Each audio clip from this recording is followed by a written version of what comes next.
తల్లి రుణం నువ్వు తీర్చుకోవడం నీకు సాధ్యం కాదు.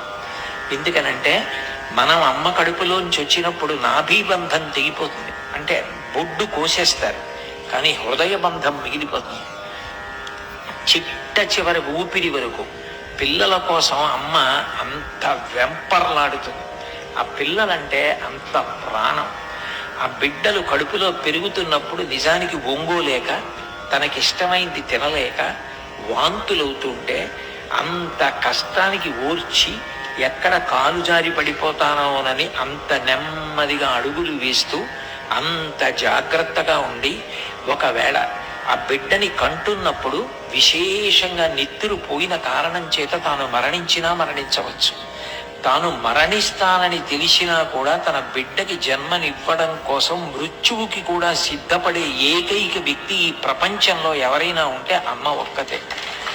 అటువంటి అమ్మ ఆ బిడ్డని ప్రసవించేటప్పుడు ఎంత బాధపడుతుందంటేట, ఒక శూలాన్ని తీసుకొచ్చి నిట్ట నిలువుగా పాతి శూలం మొన మీద ఎవరినైనా కూర్చోబెడితే బరువుకి కిందకి దిగిపోతుంటే వాళ్ళు ఎంత బాధపడతారో అంత బాధ అనుభవిస్తుంది. అందుకని ఆస్తాంతావదీయం ప్రసూతి సమయే దుర్వార శూలవ్యధ నైరుచ్యం తను శోషణం బలమయీ శయ్యాచ సంవత్సరి. ఆ బిడ్డ పుట్టిన తరువాత శరీరం శుష్కించిపోయి కొత్త కొత్త అనారోగ్యాలు వచ్చి ఆ పిల్లవాడికి పడిశం పడితే వాడికి పడిశం తగ్గడానికి తాను పథ్యం చేస్తుంది. తాను ఏది తింటే ఆ పాలు తాగి పిల్లవాడికి పడిశం తగ్గుతుందో ఆ పదార్థం తింటుంది, తనకిష్టం ఉన్నా లేకపోయినా.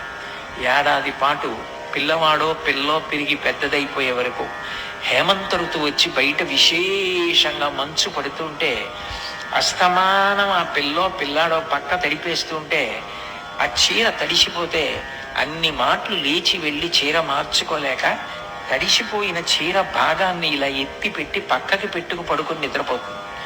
తెల్లవారేటప్పటికి చీర అంతా పిల్లవాడి యొక్క మూత్రంతో తడిసిపోతుంది.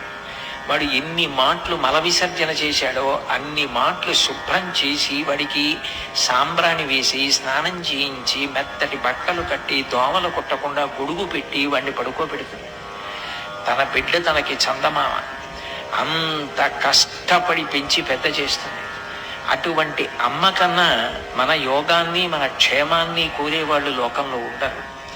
అమ్మ తన ప్రాణం పోతున్నా సరే అమ్మ నా ప్రాణం పోతోందని చూసుకోదు, నా బిడ్డలు బాగుండాలి అని కోరుకుంటుందంతే. అంత గొప్ప మనసున్న వ్యక్తి ఎవరైనా ఉంటే ఈ లోకంలో అమ్మ ఒక్కతే.